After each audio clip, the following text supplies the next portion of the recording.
जय भीम दोस्तों। भारत के इतिहास में आज तक ऐसा कोई सांसद नहीं हुआ जिसने बहुजन समाज के लिए एक साथ में इतनी मांगे रखी हो। सुनिए इस वीडियो को, ध्यान से सुनिए और चैनल को सब्सक्राइब, लाइक और शेयर कीजिए। सकल अतिरिक्त व्यय 1.32 लाख करोड़ रुपए का, लेकिन वास्तविक नगद खर्च सिर्फ 41,455 करोड़, बाकी 90,812 करोड़ की कथित बजट के नाम पर छिपाकर हिसाब चुकता करने का खेल। फरवरी को मुख्य बजट असत्य और खोखला साबित हो गया। बड़े बड़े वादे किए थे, इमरजेंसी में अतिरिक्त पैसे मांग रहे हैं। यह कोई मामूली गलती नहीं, जनता के साथ विश्वासघात है। हम जोरदार मांग करते हैं कि शून्य आधारित बजटिंग तुरंत लागू करो, सीएजी से स्वतंत्र और सख्त जांच करवाओ। सरकार को अपने अंदर झांकना चाहिए और अपने इन कार्यों पर लज्जा आनी चाहिए। सभापति जी, एससी एसटी ओबीसी को वैसे तो नुकसान नहीं पहुंचा पाई सरकार, तो निजीकरण का एक बहुत बड़ा खेल किया।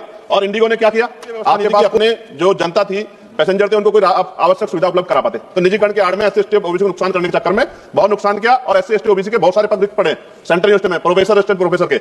रक्षा के पर 41,000 करोड़ से ज्यादा की मांग, विमान, हथियार, मशीनरी के नाम पर मनचाहा धन उड़ा रहे हैं। एचएएल में बचत दिखाकर हिसाब बराबर करो, यह पारदर्शिता या धोखा।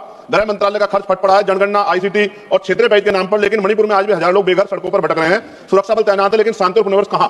यह दिखावा है या वास्तविक सुरक्षा? मानवीय संकटों को अंदाज मत करो। दिव्यांगों को मजबूत करने के लिए कोई योजना नहीं बनाई। भ्रष्टाचार चरम पर। टेलीकॉम में बड़ी कंपनियों को जीवन रेखा देकर जब 1.2 करोड़ नौजवान बेरोजगार भटक रहे हैं, युवाओं के साथ छल क्यों कर रहे हो?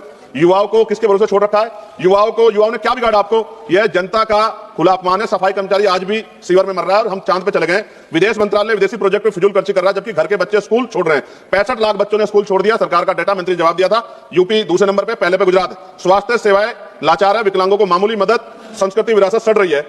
सभापति जी, क्षेत्रीय असमानता बढ़ा रहे हो।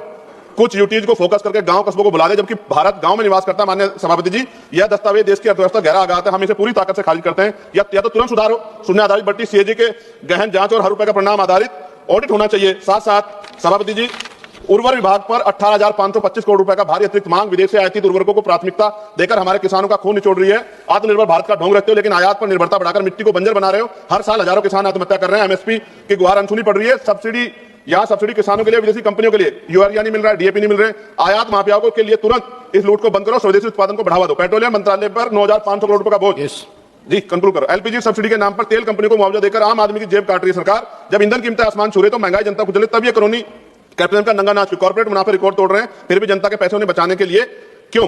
युवा आंदोलन कर रहा है, आज इलाहाबाद में आंदोलन चल रहा है। सभापति जी, पर 2-3 दिन पहले मैं एक विषय पर बोल रहा था, समय कम था तो अपनी बात नहीं पूरी रख पाया, लेकिन अपमान से हम लोग हारे नहीं। सभापति जी, आप तो सिंगल मेंबर हैं, खुद ही इस बात को समझते हैं।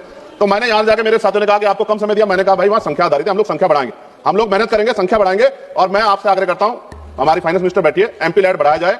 5 करोड़ में विकास नहीं हो रहा है सर क्षेत्रों में, आपको सच बता। सभापति जी, खत्म कर रहा, विकास नहीं हो रहा है 5 करोड़ में। और जब तक नगीना का विकास नहीं होगा तो देश कैसे विकसित हो जाएगा? नगीना के लोगों के बारे में सोचो, रोजगार की व्यवस्था नहीं है। धन्यवाद सभापति जी। जय भारत, जय संविधान, जय मंडल, जय जोहार। किसानों की जय, जवानों की जय। धन्यवाद।